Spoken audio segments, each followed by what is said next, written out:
Hello everyone, welcome to our YouTube channel Akanksha ji. ये सब आज की इस वीडियो में हम लोग देखेंगे महाजनपद काल। महाजनपद काल का पूरा इतिहास देखेंगे एंशिएंट हिस्ट्री में। तो शुरू करते हैं हम लोग महाजनपद के बारे में। इतिहास में 6वीं शताब्दी ईसा पूर्व से 4वीं शताब्दी ईसा पूर्व का समय बड़े शहरों के उदय के साहित्य सृजन और शासक तथा शासित बीच नए संबंधों बनने का समय माना जाता है।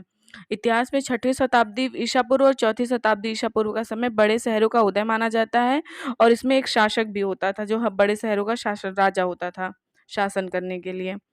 6ठी शताब्दी ईसा पूर्व से पहले अस्तित्व में आए जनपद आगे चलकर महाजनपद में परिवर्तन हो गया।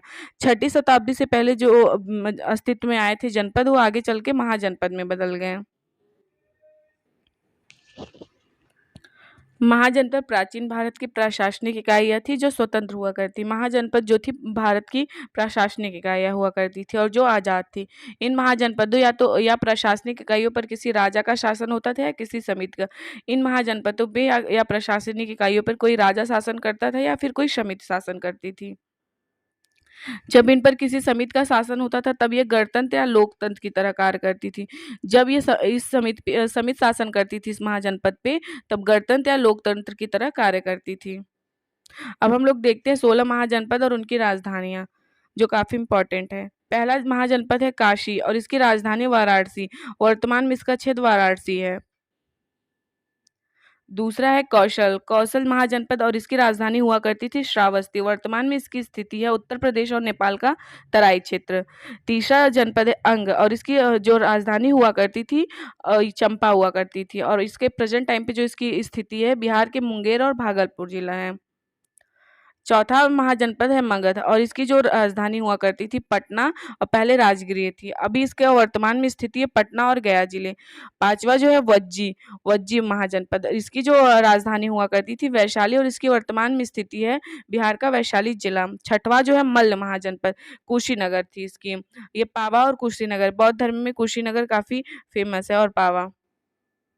सतवां महाजनपद है चेदी महाजनपद और इसकी जो राजधानी हुआ करती थी सुक्तिमती या शोथीवती। प्रेजेंट टाइम पे इसकी स्थिति जो है बुंदेलखंड है। आठवां महाजनपद जो है महाजनपद, इसकी जो राजधानी होती थी वो कौशाम्बी। प्रेजेंट टाइम पे प्रयागराज और कौशाम्बी है इसकी स्थिति। नौवां जो है वो कुरु है, कुरु महाजनपद, इसकी जो राजधानी है हस्तिनापुर इंद्रप्रस्थ। ये काफी फेमस है, महाभारत में भी आपने सुना होगा। इसकी प्रेजेंट टाइम पे स्थिति जो है वो मेरठ में है। अगला जो है पांचाल महाजनपद। पांचाल महाजनपद की जो राजधानी हुआ करती थी अहिछत्र, उत्तर पांचाल और कापिल दक्षिण पांचाल। प्रेजेंट टाइम पे इसकी स्थिति जो है बुलंदशहर, बरेली, बदायूं, पीलीभीत के क्षेत्र हैं। अगला जो है मत्स्य महाजनपद, इसकी जो राजधानी थी वो विराटनगर थी और इसकी प्रेजेंट टाइम पे जो स्थिति जयपुर, अलवर, भरतपुर, राजस्थान। और अगला जो है सुरसेन महाजनपद, इसकी जो राजधानी हुआ करती थी मथुरा और इसकी प्रेजेंट टाइम पे स्थिति मथुरा ही है। अगला जो है महाजनपद अश्क महाजनपद, इसकी राजधानी पोटक, पोदन या पोतली हुआ करती थी। विंध्याचल के दक्षिण में गोदावरी नदी के किनारे इसकी स्थिति प्रेजेंट टाइम की है। अगला जो है अवंती महाजनपद। अवंती महाजनपद की जो राजधानी हुआ करती थी उज्जैन और माहिष्मती। माहिष्मती तो काफी फेमस है। अब इसकी प्रेजेंट टाइम पे जो स्थिति है मालवा उज्जैन में। अगला जो है गांधार। गांधार जो है इसकी जो राजधानी तक्षशिला हुआ करती थी और इसकी प्रेजेंट टाइम पे स्थिति है पाकिस्तान के पेशावर और रावलपिंडी जिले, कश्मीर की घाटी। और अगला और जो लास्ट महाजनपद है ये कम्बोज महाजनपद है और इसकी राजधानी पुंछ हुआ करती थी और इसकी स्थिति प्रेजेंट टाइम पे राजौरी, हाजरा जो कश्मीर में है। तो ये 16 महाजनपद थे। काफी इंपॉर्टेंट है, आप लोग इसके नाम याद रखिएगा। अब हम इनके बारे में देखते हैं इंपॉर्टेंट। ये महाजनपद महत्वपूर्ण राज्य या प्रशासनिक इकाइयां हुआ करती थी। गिनती में 16 होने के कारण इन महाजनपद भी कहा गया है। इनका जो काउंटिंग करने पे 16 महाजनपद था, इसलिए इसका नाम 16 महाजनपद भी रखा गया है। गौतम बुद्ध का काल आते आते ये महाजनपद अपने स्थायी रूप में आ चुके थे। जब गौतम बुद्ध का काल आ रहा था तब ये महाजनपद अपने स्थायी रूप में आ चुके थे, इनका उदय हो चुका था, जिन पर सामान्यतः किसी राजा या शासक वर्ग का शासन होता था। इन महाजनपदों पे सामान्यतः कोई राजा या शासक इस पे शासन करता था। अब हम लोग देखते हैं 16 महाजनपद कौन से थे और उनका उल्लेख कहाँ मिलता है। 16 महाजनपदों के बारे में साहित्यिक और पुरातात्विक दोनों प्रकार के स्रोत उपलब्ध हैं। इस 16 महाजनपद के बारे में साहित्यिक और पुरातात्विक दोनों प्रकार के स्रोत मिलते हैं। 16 महाजनपदों का विवरण वैदिक, बौद्ध, जैन ग्रंथों में मिलता है। 16 महाजनपद का जो विवरण है ये वैदिक काल में भी मिलता है, बौद्ध काल में भी और जैन ग्रंथ में भी मिलता है। वेदों के ब्राह्मण ग्रंथों और पुराणों में कई बार महाजनपदों का उल्लेख किया गया है।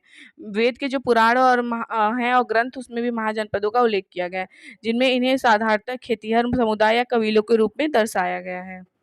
अब हम लोग देखते हैं 16 महाजनपद कहाँ स्थित थे।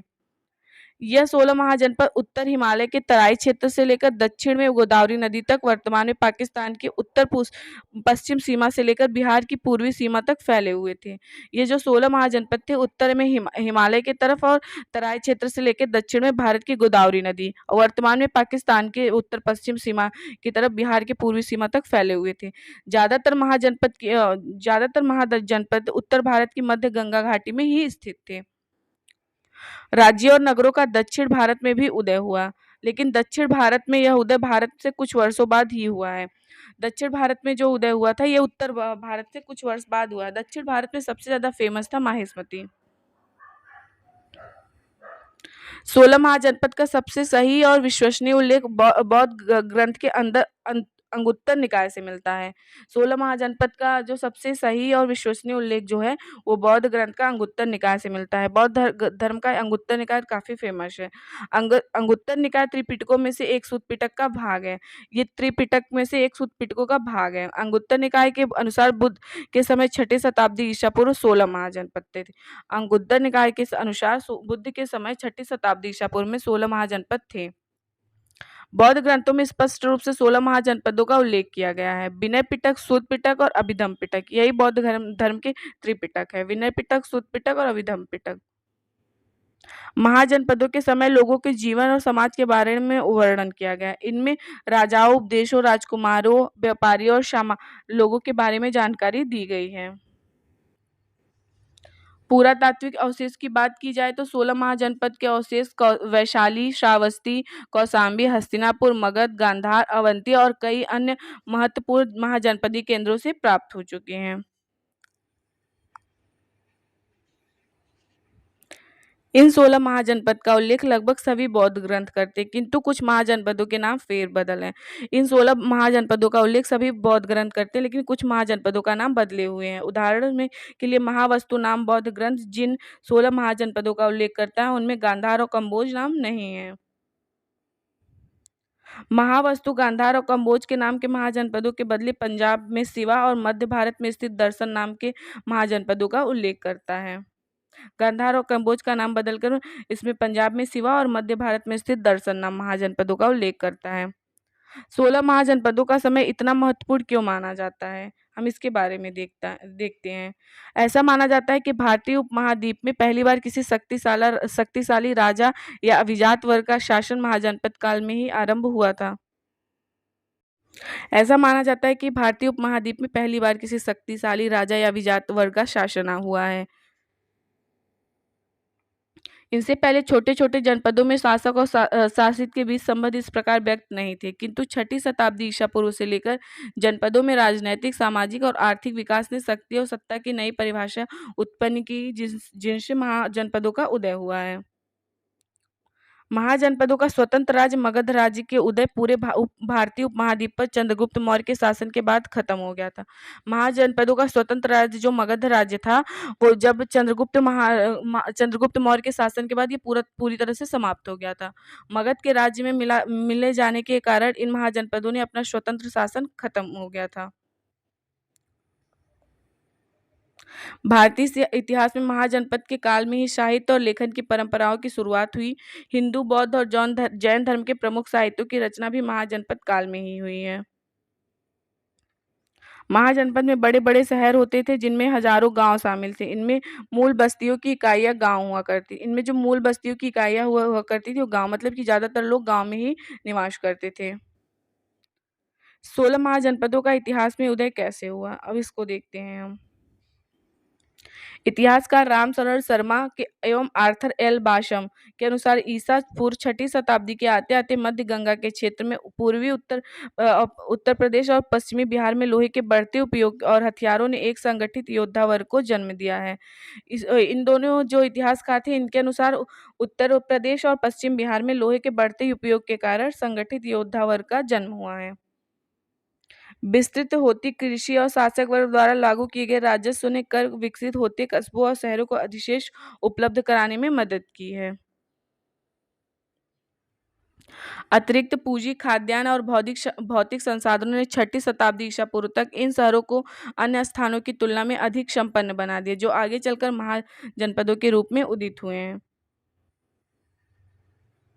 धीरे धीरे इन नगरों में रहने वाले लोगों की विशेष पहचान बन गई, जिसके कारण ये प्रमुख केंद्र के रूप में उभरे हैं। इन नगरों में रहने वाले लोगों के बीच प्रादेशिक भावना विकसित होती चली गई और ये लोग अपने जन या जनजाति की अपेक्षा अपने जनपद के प्रति अपनी पहचान व्यक्त करने लगे। इस प्रकार महाजनपदों का विकास इतिहास में एक आकस्मिक घटना नहीं थी, बल्कि यह इतिहास की एक क्रमिक और दीर्घकालिक प्रक्रिया थी, जो कई वर्षों तक चरम पर पहुंची। अब हम लोग देखते हैं काशी महाजनपद का इतिहास। काशी महाजनपद की राजधानी वर्तमान वाराणसी हुआ करती थी, जो करुड़ा और अस्सी नदियों के संगम पर बसी हुई थी। वरुणा और अस्सी नदियों के संगम पर बसी हुई थी। काशी महाजनपद के पश्चिम में वत्स महाजनपद और पूर्व में मगध महाजनपद होती थी। काशी के पूर्व में मगध होता था और वहीं पश्चिम में वत्स महाजनपद हुआ करती थी। ऐतिहासिक रूप में गंगा नदी के किनारे बसा काशी महाजनपद आरंभ में अधिक शक्तिशाली हुआ करता था, किंतु बाद में इसे कौशल के राज्य में मिला लिया गया था। पहले ये बहुत शक्तिशाली हुआ करता था, लेकिन बाद में कौशल के राज्य में मिला लिया गया था। मगध के उदय के बाद काशी का राज्य भी अन्य महाजनपदों की तरह मगध साम्राज्य का हिस्सा बन गया और इतिहास में इसका स्वतंत्र राजनीतिक अस्तित्व समाप्त हो गया। अत्यधिक उपजाऊ भूमि के कारण काशी का इलाका घना बसा हुआ था और यह महाजनपद वैभव संपन्न था। काशी महाजनपद के व्यापार की सबसे खास बात थी सूती वस्त्र उद्योग। काशी महाजनपद में जो सबसे बड़े व्यापार का स्रोत या सबसे अच्छी बात थी, वहां पे सूती वस्त्र उद्योग का व्यापार होता था। कपड़ों का व्यापार इस क्षेत्र की पहचान थी और आसपास के महाजनपदों के लिए भी शायद काशी से ही वस्त्रों का निर्यात होता था। यहाँ से आसपास के जो महाजनपद है उन उन यहाँ से वस्त्र जाते थे। साहित्यिक ग्रंथों से पता चलता है कि आरंभ में काशी के शासकों ने कौशल कौशल महाजनपद को जीत लिया था, किंतु भगवान बुद्ध का समय आते आते काशी के राज्य पर कौशल महाजनपद का आधिपत्य हो चुका था।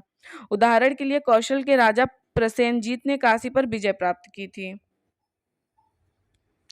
इसी कारण काशी महाजनपद शक्तिशाली मगध और कौशल के राज्यों के बीच विवाद और संघर्ष का कारण बना रहा। ये था काशी महाजनपद के बारे में। अब हम लोग देखते हैं कौशल महाजनपद। कौशल महाजनपद पूर्व में शदानीरा और पश्चिम में गोमती नदी से घिरा हुआ था। कौशल महाजनपद को पूर्व में शदानीरा नदी और पश्चिम में गोमती नदी से घिरा हुआ था। कौशल नेपाल की पहाड़ियों के दक्षिण में स्थित हुआ करता था। भगवान बुद्ध की जन्मभूमि कपिलवस्तु और उसके शाक्य इसी कौशल महाजनपद के अधीन हुआ करते थे। प्रसिद्ध बौद्ध ग्रंथ मजझिम निकाय या सूत पिटक के 5 बौद्ध निकायों में से दूसरा निकाय माना जाता है। के अनुसार बौद्ध कौशल के निवासी थे। बौद्ध बुद्ध जो थे वो कौशल के निवासी, कौशल महाजनपद के ही। ऐसा प्रतीत होता है कि शाक केवल नाम मात्र के ही स्वतंत्र है, उन पर कौशल का पूरा प्रभाव दिखाई पड़ता है। कौशल महाजनपद के नियंत्रण में उस क्षेत्र के तीनों बड़े शहर अयोध्या, साकेत और श्रावस्ती थे, जिसके कारण कौशल का एक बड़ा संपन्न राज्य बन गया। 6ठी शताब्दी पूर्व आते आते अन्य छोटे छोटे कबीलाई सरदार भी कौशल के अधीनता स्वीकार करने लगे। कौशल महाजनपद द्वारा काशी राज्य पर कब्जा कर लिए जाने के कारण वो मगध महाजनपद का घोर शत्रु बन गया। मगध और कौशल में राजनीतिक शक्ति और श्रेष्ठता के लिए संघर्ष होते रहे। कौशल राज्य में वहां के शासकों द्वारा ब्राह्मण और बौद्ध दोनों मतों के लोगों का स्वागत और सम्मान किया गया। अब हम लोग देखते हैं अंग महाजनपद के बारे में। अंग महाजनपद वर्तमान में दक्षिण बिहार में स्थित था, जिसमें मुंगेर और भागलपुर जिले सम्मिलित थे। अंग के पूर्व में राजमहल की पहाड़ियां और पश्चिम में शक्तिशाली मगध महाजनपद थी। कुछ विद्वान का मानना है कि अंग महाजनपद का उत्तर में विस्तार कोसी नदी तक था, जिसके कारण वर्तमान में पूर्णिया जिले का कुछ क्षेत्र भी इसमें सम्मिलित हो रहा है। प्राचीन भारत की प्रसिद्ध चंपा नगरी अंग महाजनपद की राजधानी थी। चंपा गंगा और चंपा नदियों के संगम पर स्थित थी। चंपा नदियों के किनारे बसे होने के कारण एक प्रसिद्ध व्यापारिक नगर था। 6ठी शताब्दी ईसा पूर्व के 6 बड़े नगरों में से एक चंपा अपने व्यापार और वाणिज्य के लिए पूरे भारत उपमहाद्वीप में विख्यात थी। सुदूर पूर्व में व्यापारी छठे और यात्री और चंपा से होकर जाते थे। अब हम लोग देखते हैं मगध महाजनपद के बारे में। ये काफ़ी इम्पोर्टेंट है, मगध महाजनपद से क्वेश्चन भी आते हैं। वर्तमान बिहार राज्य के पटना और गया जिलों के क्षेत्र में मगध महाजनपद स्थित था। मगध महाजनपद के पूर्व में चंपा नदी बहती थी, जो इस महाजनपद को चंपा महाजनपद से अलग करती थी। चंपा नदी जो थी, चंपा नदी जो थी मगध और चंपा महाजनपद को अलग करती थी। मगध की पूर्व में भौगोलिक सीमा मालवा के पठार तक स्थित थी। मगध महाजनपद की भौगोलिक स्थिति व्यापार और यात्रा मार्गों पर नियंत्रण करने के लिए उपयुक्त थी, क्योंकि इसके पश्चिम में गंगा नदी और उत्तर में सोन नदी बहती थी। आरंभ में मगध महाजनपद की राजधानी राजगिरी या गिरिव्रज होती थी। यह 5 पहाड़ियों से घिरे होने के कारण यह एक स्मारक स्थिति में मौजूद थी, जिसे बाद में स्थानांतरित करके पटना कर दिया गया। राजगृह में विशाल लकड़ी के खंभों वाले भवन के अवशेष मिले, जो भारत में किले के प्राचीनतम अवशेष माने जाते हैं। बिंबिसार, अजातशत्रु, महापद्मनंद जैसे महत्वाकांक्षी शासकों ने उचित और अनुचित सभी प्रकार के सिद्धांतों का प्रयोग करके मगध को एक शक्तिशाली राज्य के रूप में खड़ा किया था। मगध महाजनपद पर बौद्ध मत का अधिक प्रभाव होने के कारण आरंभ में ब्राह्मण ग्रंथों में इस क्षेत्र के लोगों को हीन और मिश्रित वर्ग का माना गया था। हालांकि बाद में मौर्य साम्राज्य के पतन के बाद मगध पर पुष्यमित्र शुंग और नियंत्रण के में ब्राह्मणवादी शासन लागू हो गया था। विश्व प्रसिद्ध बोध गया का क्षेत्र, जहाँ गौतम बुद्ध निर्वाण की प्राप्ति हुई थी, इसी मगध महाजनपद का हिस्सा था। बुद्ध इस क्षेत्र में कई बार गए थे और मगध के शासक के बिंबिसार और अजातशत्रु के मित्र और शिष्य थे। मगध के जंगलों में हाथियों की उपलब्धता और कच्चे लोहे की प्रचुर मात्रा मौजूदगी ने मगध को एक शक्तिशाली राज्य के रूप में संगठित होने में बहुत मदद की। इसके अलावा मगध का क्षेत्र चावल की खेती के लिए भी उपयुक्त था। गंगा, गंडक और सोन नदियों के व्यापारिक मार्गों पर नियंत्रण के चलते मगध की अर्थव्यवस्था मजबूत थी। इन्हीं कारणों से मगध 6ठी शताब्दी से लेकर 4ठी शताब्दी आते आते उत्तर भारत की प्रमुख राजनीतिक शक्ति बन गया था।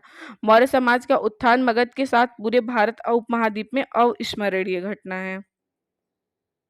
अब हम लोग देखते हैं वज्जी महाजनपद। वज्जी का अर्थ होता है पशुपालक समुदाय, और यह महाजनपद वर्तमान में बिहार राज्य में गंगा नदी के उत्तर में वैशाली जिले के आसपास में स्थित था। वज्जी महाजनपद के पश्चिम में कौशल महाजनपद स्थित था, जिनकी सीमाओं को गंडक नदी अलग करती थी।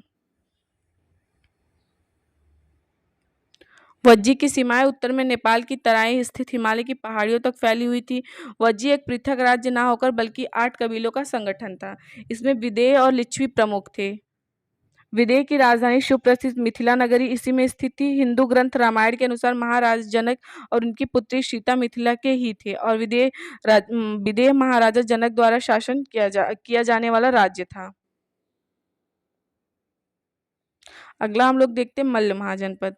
मल्ल महाजनपद का मूल स्थान पावा और कुशीनगर का इलाका था। ये क्षत्रिय वंश के थे। मल्ल वंश की कुछ शाखाएं पावा और कुशीनगर से दूर अलग अलग स्थानों पर भी स्थित हैं। कुशीनगर भगवान बुद्ध का महापरिनिर्वाण स्थल माना जाता है और बौद्ध ग्रंथों में इसका विशेष उल्लेख है।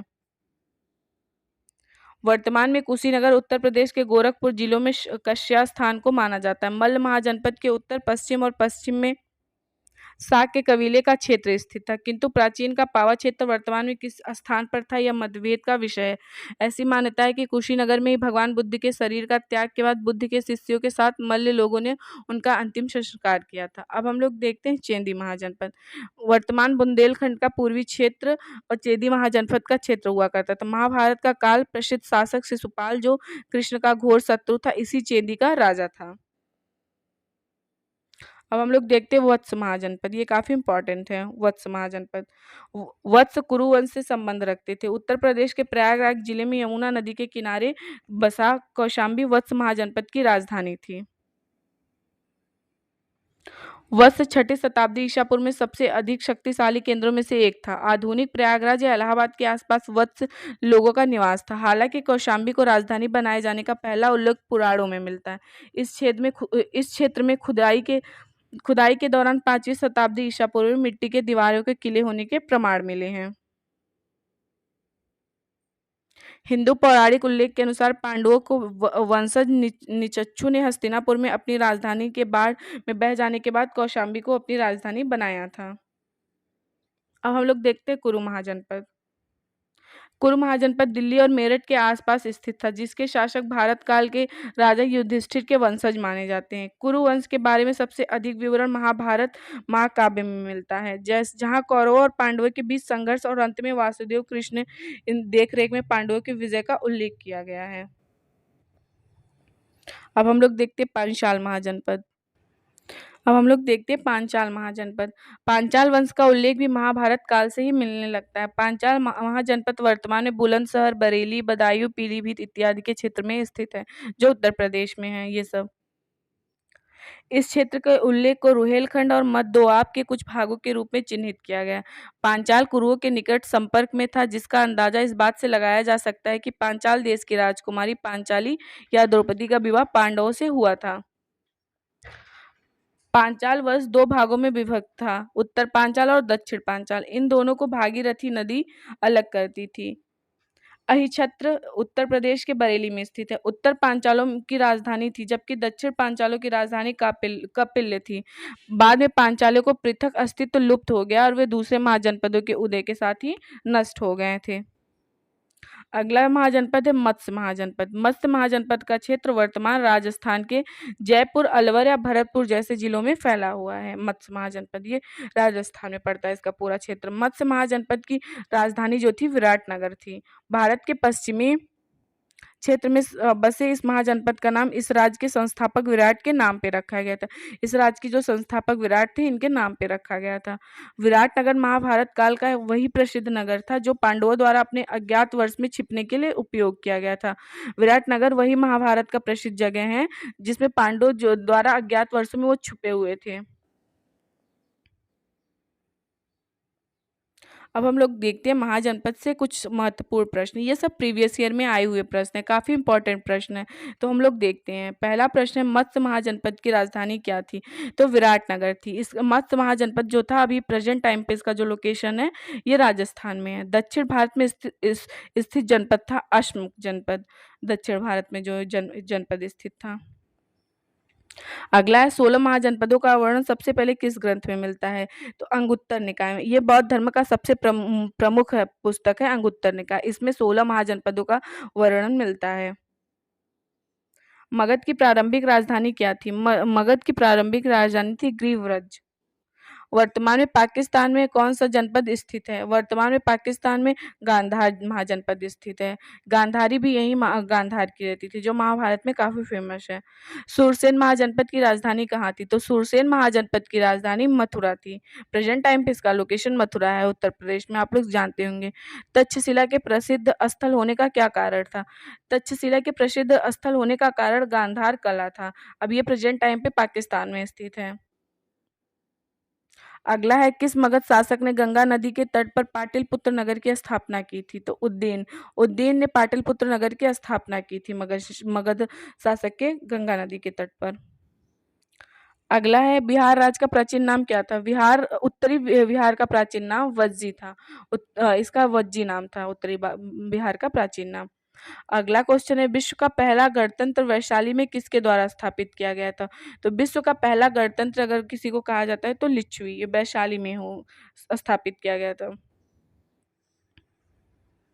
काशी और लिच्छवी का विलय मगध साम्राज्य में किसने किया था? तो काशी और लिच्छवी का विलय अजात शत्रु ने किया था। मगध का कौन सा राजा सिकंदर महान का समकालीन था? तो घनानंद सिकंदर महान के समकालीन था। अगला क्वेश्चन है, प्राचीन भारत में चंपा किस नदी की राजधानी थी? तो अंग नदी की, अंग महाजनपद की राजधानी थी। प्राचीन राज्य वत्स की राजधानी थी कौशाम्बी। ये कौशाम्बी प्रयागराज अभी प्रेजेंट टाइम पे उत्तर प्रदेश में है। महाजनपदों में 16 महाजनपदों में मगध प्रथम क्यों था? क्योंकि यहाँ पे खेती की उपज अच्छा होता था, लोहे की खादान होती, जंगली हाथी का उपलब्ध था, और ये मगध का ही साम्राज्य चंद्रगुप्त मौर्य था, और यहाँ पे चावल की खेती भी प्रमुख थी, अच्छे से होती थी। अगला क्वेश्चन है, मगध की आरंभिक राजधानी क्या थी? तो गिरिव्रजा थी मगध की आरंभिक राजधानी। महाजनपद काल में श्रेणियों के संचालक को क्या कहा जाता था? श्रेष्ठीन कहा जाता था श्रेणियों के संचालक को। गृहपति का क्या अर्थ है? धनी या किसान महाजनपद में। निम्नलिखित में से कौन एक मगध साम्राज्य की राजधानी नहीं थी? तो मगध साम्राज्य की राजधानी कौशाम्बी नहीं थी। गिरिब्रज थी, राजगृह थी, पाटलिपुत्र थी, लेकिन कौशाम्बी नहीं थी। कौशाम्बी नहीं थी। कौशाम्बी जो है प्रयागराज में प्रेजेंट टाइम पे। अगला क्वेश्चन है, पाली ग्रंथों में गांव के मुखिया को क्या कहा जाता था? भोजक। गांव के मुखिया को भोजक कहा जाता था पाली ग्रंथों में। तो जितने भी इंपॉर्टेंट क्वेश्चन था मैंने करा दिया है। अगर वीडियो पसंद आए तो आप लोग चैनल को शेयर सब्सक्राइब करिएगा। Thank you everyone.